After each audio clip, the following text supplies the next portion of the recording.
Multiple reflections. जब भी हम बार्बर शॉप में जाते हैं या फिर हम किसी चेंजिंग रूम में जाते हैं तो वहाँ पे हमारे चारों तरफ बहुत सारे मिरर्स लगे होते हैं, आगे पीछे तो कम से कम रहता ही है। तो वहाँ पे हमें मल्टीपल रिफ्लेक्शन देखते हैं। जैसे अगर हमारे पास सिर्फ एक मिरर होता तो उस ऑब्जेक्ट की हमारे पास सिर्फ एक इमेज बनती और बात खत्म हो जाती। लेकिन इस बार हमारे पास मल्टीपल मिरर्स हैं, मतलब एक से ज़्यादा है, तो इस ऑब्जेक्ट की यहाँ पर भी कुछ इमेज बनेगी। अब यहाँ से देखो इस तरीके से रे टकरा करके इधर जा रही होगी, लेकिन ये रे अब फिर से यहाँ पे टकराएगी। तो ये जो इमेज थी, अब ये इमेज ही इस वाले मिरर के लिए फिर से ऑब्जेक्ट बन जाती है और उसकी यहाँ पर फिर से एक और इमेज बन जाती है इस तरीके से। और इस तरीके से बहुत सारे रिफ्लेक्शंस हो सकते हैं। ऐसा नहीं है कि यहाँ से रे ऊपर निकल के ख़त्म हो जाता है मिरर, तो रे तो यहाँ से ऐसे ऐसे ऐसे ऐसे ऐसे कितनी भी बार वो आपस में टकराती रहेगी और हमारे पास मल्टीपल इमेजेस इस तरीके से बनती जाती हैं। तो एक्चुअली देखा जाए तो हमारे पास अगर पैरेलल आमने सामने मिरर रख दिए जाते हैं और बीच में ऑब्जेक्ट आ जाती है तो हमारे पास इनफाइनाइट इमेजेस मिल जाती हैं, इनफाइनाइट इमेजेस। तो हमें कैलकुलेट क्या करना है, आंसर तो आएगा ना इनफाइनाइट। हमें एक्चुअली पता करना होता है कि इमेजेस की पोजीशन क्या है, तो उसको सॉल्व करने के तरीके देखते हैं हम। ओके, इस क्वेश्चन को सॉल्व करने के बहुत सारे तरीके हो सकते हैं। मुझे जो सबसे सिंपल तरीका लगता है उसमें मैं क्या करता हूँ कि मैं ऑब्जेक्ट की इमेज नहीं बनाता, मैं तो मिरर की ही इमेज बना देता हूँ। जैसे सबसे पहले तो मिरर्स के नाम दे दो। दिस इज, मान लो मिरर नंबर 1, ये है हमारा मिरर नंबर 2। ओके, तो मैं क्या करूँगा, मिरर नंबर 2 में मिरर नंबर 1 की इमेज बना दूंगा इतनी ही दूरी पर, यहाँ पर। ठीक है, तो ये हमारे पास इसकी इमेज आ गई, ये है 1 की। इसी तरीके से यहाँ पर भी हमारे पास एक इमेज आ जाएगी इस तरीके से 2 की। अब हमारे पास यहाँ पर फिर से एक मिरर है, इस मिरर में इसकी फिर से इमेज बना दो आप यहाँ पर इस जगह पे। तो यहाँ पर देखो फिर से हमारे पास एक और आ गया, ऐसे यहाँ पर आ जाएगा। इस बार ये है हमारा मिरर नंबर 1, ये है मिरर नंबर 2, फिर से आ जाएगा मिरर नंबर 1, फिर से आ जाएगा मिरर नंबर 2, इधर भी आ जाएगा मिरर नंबर 2, और ऐसे इनफाइनाइट तक आपको मिरर्स मिलते जाएंगे ऑल्टरनेटिंग 1 2 1 2 1 2 1 2। अब इमेजेस कहाँ पे बनेंगी, देखो इमेज है यहाँ पर बीच में, सेंटर में नहीं है। अगर सेंटर में होती तो यहाँ पे आप सब जगह सेंटर में इस तरीके से एक एक एक एक एक एक इस तरीके से आप इमेज लगा सकते थे। लेकिन यहाँ पर हम देख रहे हैं कि ऑब्जेक्ट हमारे मिरर नंबर 2 के पास है और मिरर नंबर 1 से थोड़ा दूर है। तो आप मिरर नंबर 2 के पास में सभी जगह इस तरीके से ऑब्जेक्ट बना सकते हो। जैसे यहाँ पर मिरर नंबर 2 के पास में, मिरर नंबर 2 के पास में, मिरर नंबर 2 के पास में, मिरर नंबर 2 के पास। तो इस तरीके से हमने सारी इमेजेस बना दी, खत्म। अब हमसे कुछ भी क्वेश्चन पूछा जा सकता है कि मिरर नंबर 2 से कितनी दूर है हमारी इमेज। तो एक इमेज यहाँ पर है, दूसरी इमेज यहाँ पर है, तीसरी इमेज यहाँ पर है, चौथी इमेज यहाँ पर है। बहुत सारी चीज़ें करी जा सकती हैं। और इसमें ये भी होता है, देखो ये वाली जो इमेज है ना और ये वाली जो इमेज है, ये सिर्फ 1 रिफ्लेक्शन के बाद बनी है ना। यहाँ से रे निकली होगी, ऐसे रिफ्लेक्ट होकर आ गई होगी, एक रिफ्लेक्शन से इमेज बनी। ये वाली जो इमेजेस हैं ये 2 रिफ्लेक्शन के बाद बनी है। देखो यहाँ से ऐसे गई होगी, फिर ऐसे, तो ये वाली जो रे है फिर ये ऐसे आई होगी, तब जाकर के हमारी ये इमेज बनी होगी। तो रिफ्लेक्शन नंबर 1 यहाँ हो गया, 2 यहाँ हो गया। इस तरीके से ये वाली 3rd रिफ्लेक्शन, 4th रिफ्लेक्शन, इस तरीके से बहुत सारे इनफाइनाइट रिफ्लेक्शंस हो सकते हैं हमारे पास। हमारे रियल लाइफ में आइडियल मिरर तो होता नहीं है, तो इनफाइनाइट हमें नहीं दिखता है। धीरे धीरे लाइट की इंटेंसिटी कम होती जाती है और फिर इवेंचुअली काला ही हो जाता है सब कुछ। लेकिन यस, इस तरीके से हम क्वेश्चन को सॉल्व कर सकते हैं। तो इसका एक क्वेश्चन सॉल्व करके देख ही लेते हैं। इस क्वेश्चन में हमारे पास इस तरीके से 2 मिरर हैं, ऑब्जेक्ट बीच में रखिए, एक तरफ 1 मीटर है, दूसरी तरफ डिस्टेंस है 2 मीटर। हमसे पूछा गया है find the distance of 3R image. 3R मतलब जो 3rd रिफ्लेक्शन के बाद जो इमेज बनती है उसका डिस्टेंस पूछा है कहाँ से, ऑब्जेक्ट से। तो सबसे पहले तो हमें बहुत सारी इमेजेस बना लेनी है, तो इसको मैं थोड़ा सा इधर ले रहा हूँ, है ना, सेंटर में ले लेते हैं।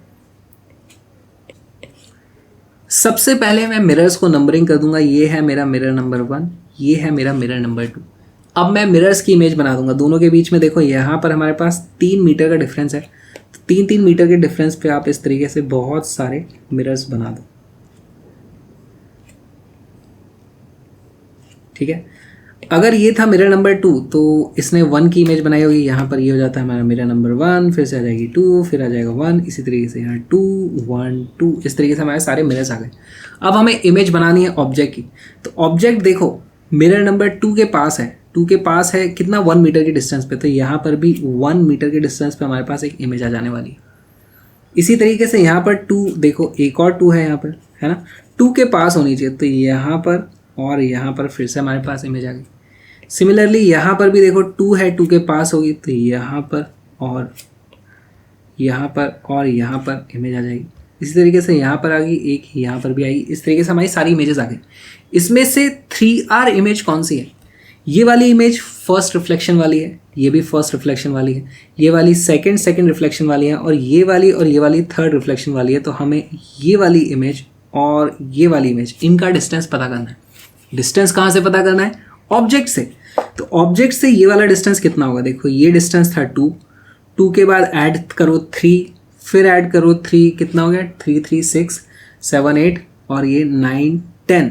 टोटल हमारे पास आ जाता है 10 मीटर एक तरफ, और दूसरी तरफ कितना आता है? ये है 1 1 + 3 और फिर से 1, यानी कि 6 + 2 8 मीटर। हमारा आंसर बड़ी आसानी से आ जाता है। बहुत ही सिंपल था क्वेश्चन को सॉल्व करना। लेकिन इसी क्वेश्चन को सॉल्व करने का और एक तरीका होता है जिसको हम बोलते हैं क्रिस क्रॉस मेथड। तो अब देख लेते हैं क्रिस क्रॉस मेथड क्या होता है। उसमें हम क्या करते हैं, ऐसे ही मिरर्स को पहले तो नंबर दे देते हैं और इस तरीके से इनफाइनाइट इमेजेस नहीं बनाई जाती हैं वो काफ़ी मैथमेटिकल तरीका है।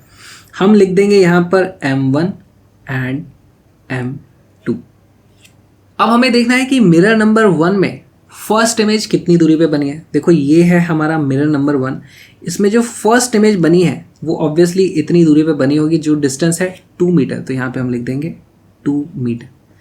मिरर नंबर 2 में जो फर्स्ट रिफ्लेक्शन आया है वो आया है 1 मीटर की दूरी पर।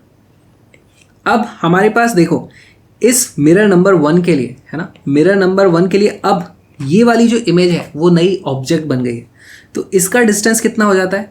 ये वाला डिस्टेंस प्लस ये वाला डिस्टेंस, है ना। तो ये कौन सा है? ये वाला डिस्टेंस प्लस इन दोनों मिरर के बीच में जो डिस्टेंस है, तो इन दोनों मिरर के बीच का डिस्टेंस आप यहाँ पे लिख सकते हो जो है 3 मीटर। तो इसको और इसको हमें ऐड करना है, इसलिए हम इसको और इसको ऐड कर देते हैं। किस तरीके से ऐड करते हैं? देखो ऐसे ऐसे ऐड करते हैं और यहाँ पर वैल्यू आ जाती है 4 मीटर। इसी तरीके से मिरर नंबर 2 में जो पहली अब इमेज बनेगी उसका डिस्टेंस आ जाएगा यहाँ पर 2 + 3 5 मीटर। 5 मीटर समझ में आया? मिरर नंबर 2 में 5 मीटर डिस्टेंस आ रहा है। कैसे आ रहा है? देखो ये है मिरर नंबर 2, इसके लिए जो ऑब्जेक्ट है अब ये वाली, ये 2 + 3 यानी 2 + 3 = 5 मीटर दूरी पे थी। तो जो इमेज बनेगी वो भी यहाँ से 2 + 3 यानी ये 5 मीटर दूरी पे ये वाली इमेज बनी है। ये हमारा सेकेंड रिफ्लेक्शन है। ओके, अब हमें फिर से जाना है थर्ड रिफ्लेक्शन। यहाँ पर फिर से आप बीच में इनके बीच का डिफरेंस लिख दो यहाँ पर, और हमारे पास नेक्स्ट जो इमेज आ जाएगी वो आ जाएगी 8 पे, और यहाँ से इस तरीके से हमारे पास आ जाएगी 7 मीटर। तो सारी की सारी ये वैल्यूज़ मीटर में आ रही है। इसमें हमारे पास थर्ड रिफ्लेक्शन में देखो डिस्टेंस क्या आता है। थर्ड रिफ्लेक्शन में 8 + 7 हमारे पास ये डिस्टेंसेस आ गए। लेकिन ये डिस्टेंसेस कहाँ से? हमसे पूछा है इमेज का डिस्टेंस बताओ ऑब्जेक्ट से। ये जो डिस्टेंस आया ना, ये आया है मिरर से। M1 से 8 मीटर की दूरी पर इमेज बनी है। M1 से 8 मीटर की दूरी पर ये इमेज बनी है, लेकिन ऑब्जेक्ट तो और 2 मीटर आगे थी। तो हमारे पास यहाँ से आंसर आ जाएगा 8 + 2 = 10 मीटर। इसी तरीके से M2 से 7 मीटर की दूरी पर इमेज बनी है। M2 से 7 मीटर की दूरी पर इमेज बनी है, लेकिन हमें ऑब्जेक्ट से डिस्टेंस पूछा था, तो ये 1 और ऐड करना पड़ेगा। तो ये आ जाएगा = 7 + 1 = 8 मीटर।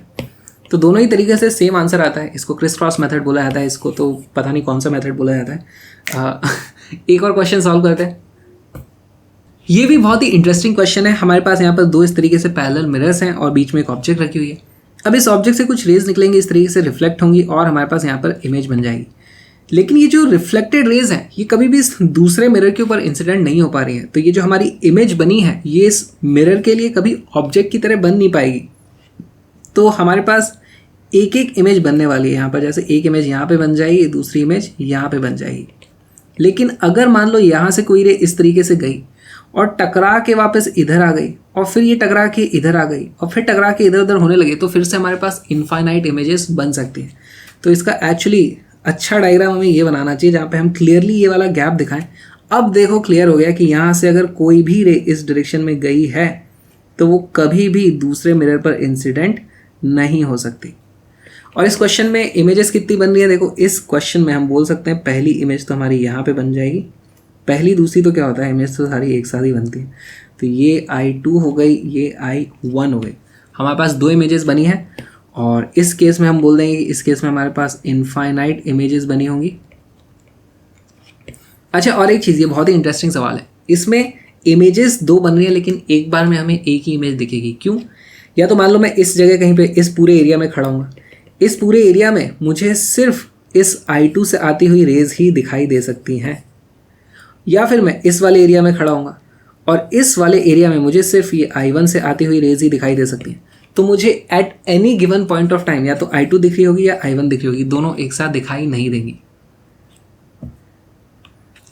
ये देखो, ये भी एक बहुत ही इंटरेस्टिंग क्वेश्चन है। उसमें बताया गया how many images will be form. तो ये पैरेलल मिरर्स तो है नहीं हमारे, परपेंडिकुलर मिरर्स है। पैरेलल मिरर होते तो इनफाइनाइट इमेजेस बन जाती। तो एक काम करते हैं, पहले एक एक मिरर के लिए इमेज बनाते हैं। देखो यहाँ से हमारे पास इमेज बन जाएगी इस तरीके से। आप परपेंडिकुलर ड्रॉप करो और यहाँ पर सेम डिस्टेंस पर हमारे पास एक इमेज बन जाएगी जिसको मैं लिख देता हूँ I1। इसी तरीके से यहाँ पर भी आप एक परपेंडिकुलर ड्रॉप कर सकते हो और इधर आ जाओ, उतने ही डिस्टेंस पे यहाँ पर हमारे पास बन जाएगी I2। लेकिन एक्चुअली रेस कैसे जा रही होंगी? देखो यहाँ से कुछ रे ऐसे निकलती होगी, फिर रिफ्लेक्ट होकर ऐसे जाती होगी, तो हमारे पास ये I2 आ जाती है। यहाँ से कुछ रे ऐसे जाती होगी, ऐसे रिफ्लेक्ट होती होगी और इस तरीके से I1 आ जाती है। लेकिन साथ में और एक चीज़ हो सकती है, मान लो कोई रे यहाँ से इस तरीके से गई और फिर वो रिफ्लेक्ट होकर के इधर आ रही है ना, तो यानी ये वाली रे अब दूसरे मिरर पे इंसिडेंट होने वाली है। तो जैसे ये इस पे इंसिडेंट होगी तो इस वाले मिरर में इस I1 की फिर से इमेज बन जाएगी। ये I1 अब इस वाले मिरर के लिए एक ऑब्जेक्ट बन गई है। तो इसकी इमेज यहाँ पर कैसे बनेगी? देखो, पहले तो रे डायग्राम ही बना दूँ मैं। यहाँ से ऐसे मान लो ये गई थी, तो ऐसे कुछ रिफ्लेक्ट होकर के रे आई होगी। अच्छा, अब हमें इस I1 की इमेज बनानी है इस वाले मिरर में। तो यहाँ पर इसको आप इस तरीके से एक्सटेंड कर दो और यहाँ से इस तरीके से परपेंडिकुलर ड्रॉप कर दो। परपेंडिकुलर ड्रॉप करोगे तो फिर इधर इतना ही एक्सटेंड करोगे, यहाँ पर हमारे पास इस जगह पर आ जाएगी I3। सिमिलरली और एक चीज़ हो सकती है, यहाँ से कोई रे इस तरीके से आई हो और फिर वो रिफ्लेक्ट होके इधर जा रही हो, है ना। तो अब हमारे लिए ये जो I2 है, ये इस वाले मिरर के लिए ऑब्जेक्ट बन जाएगी। तो हमें इस I2 की इमेज फिर से बनानी पड़ेगी यहाँ पर। तो यहाँ पर देखो, पहले तो इस मिरर को फिर से एक्सटेंड करो भाई, इसे एक्सटेंड कर लेते हैं हम। यहाँ से परपेंडिकुलर ड्रॉप करो, परपेंडिकुलर ड्रॉप करोगे और ये वाला डिस्टेंस देखो, आप एक्चुअली देखोगे सिमेट्री से ये दोनों बराबर आ जाते हैं और हमारे पास I2 की यहाँ पर फिर से इमेज बन जाती है इस तरीके से I4। तो इमेजेस तो 4 बनी है, लेकिन हम देखते हैं कि 2 इमेजेस आपस में कोइंसाइड कर जाती हैं। तो हम इसको बोलेंगे कि हमारे पास 4 इमेजेस बनी है लेकिन कोइंसाइड हो गए, तो हम बोलेंगे कि 3 images. I3 is equal to I4। उसको हमें एक ही इमेज काउंट करना है, टोटल 3 इमेजेस हम इसको बोल दें। अगेन एक और बहुत ही इंटरेस्टिंग सा सवाल है, how many images will be form. तो ये पिछले सवाल जैसा ही है। यहाँ पर हमारे पास फिर से 2 परपेंडिकुलर मिरर हैं, लेकिन इस बार पूरे मिरर होने की बजाय हमने उनका ये वाला हिस्सा काट करके अलग कर दिया है। तो देखो क्या होगा, पहले तो ये वाला जो मिरर है उसमें इसकी इमेज बना देते हैं। तो हमारे पास नीचे यहाँ पर इमेज आ जाती है, मान लो I1। इसी तरीके से इस वाले मिरर में हम इमेज बनाएंगे तो यहाँ पर हमारे पास आ जाती है I2। लेकिन क्या हमारे पास यहाँ वाली इमेज बनेगी? देखो, यहाँ वाली इमेज बनाने के लिए एक मिरर की इमेज से दूसरे मिरर तक लाइट जानी चाहिए। यहाँ से कोई भी लाइट ऐसे जाकर के वापस इस मिरर में आ ही नहीं रही है। देखो, या तो ये लाइट इधर जाके इधर निकल जाएगी या फिर इधर जाके इधर निकल जाएगी, इधर जाके इधर निकल जाएगी। कभी भी यहाँ से लाइट ऐसे टकरा के वापस दूसरे मिरर पे आ ही नहीं रही है। तो अगर इस I2 की कोई भी इमेज इस रे इधर नहीं आ रही है तो इस मिरर में उसकी कोई इमेज नहीं बनेगी, यहाँ पर कोई इमेज नहीं बनेगी। सेम केस यहाँ पे भी होगा। देखो, इस ऑब्जेक्ट से रिफ्लेक्ट होकर के रेज इधर की इधर जाती जा रही है, इधर भी नहीं जा रही मतलब, पर कोई भी रे इस डायरेक्शन में वापस नहीं आ रही है। मतलब ये I1 कभी भी इस वाले मिरर के लिए ऑब्जेक्ट नहीं बनेगी, तो यहाँ पर हमारी इमेज नहीं बनने वाली। तो ये काफ़ी इंटरेस्टिंग सवाल था। यहाँ पर हमारे पास सिर्फ 2 इमेजेस फॉर्म्ड। इस बार 3 नहीं बनेंगी, जो पिछले केस में 3 इमेजेस बन रही थी। अरे यार ये मिरर्स तो आते रहते हैं, हम पढ़ते हैं, काम करते हैं, लाइव पढ़ाई करेंगे बॉम्ब फिजिक्स पर, और फिजिक्स में पढ़ाई कर करके हम फोड़ देंगे। मेरी सभी क्लासेस लाइव हैं और फ्री हैं। इस URL पे अगर bit.ly/bomb physics कहाँ पे होती है? अनअकैडमी लर्निंग ऐप पे। वहाँ पर डेली आप लाइव क्लासेस ले सकते हो। बहुत सारे नए नए कोर्सेज और बैच लॉन्च होते हैं हर महीने। इंडिया की टॉप फैकल्टी पढ़ाती है और आप अपने डाउट पूछ सकते हो, लाइव इंटरेक्ट कर सकते हो अपने फेवरेट एजुकेटर्स से। तो आज ही अनअकैडमी लर्निंग ऐप को डाउनलोड करो और अपना फ्री प्लान अनलॉक कर सकते हो आप मेरा कोड विक्रांत यूज़ करके, या फिर आप प्लस या आइकॉनिक सब्सक्रिप्शन ले सकते हो, चाहे आप IIT JEE NEET CBSE foundation किसी की भी तैयारी कर रहे हो। प्लस सब्सक्रिप्शन या आइकॉनिक सब्सक्रिप्शन से आपको एक एडवांटेज मिलता है बाकी स्टूडेंट्स के हिसाब से, और उसमें भी आप मेरा कोड विक्रांत यूज़ कर सकते हो ताकि आपको डिस्काउंट मिले। तो मिलते हैं अनअकैडमी लर्निंग ऐप पे।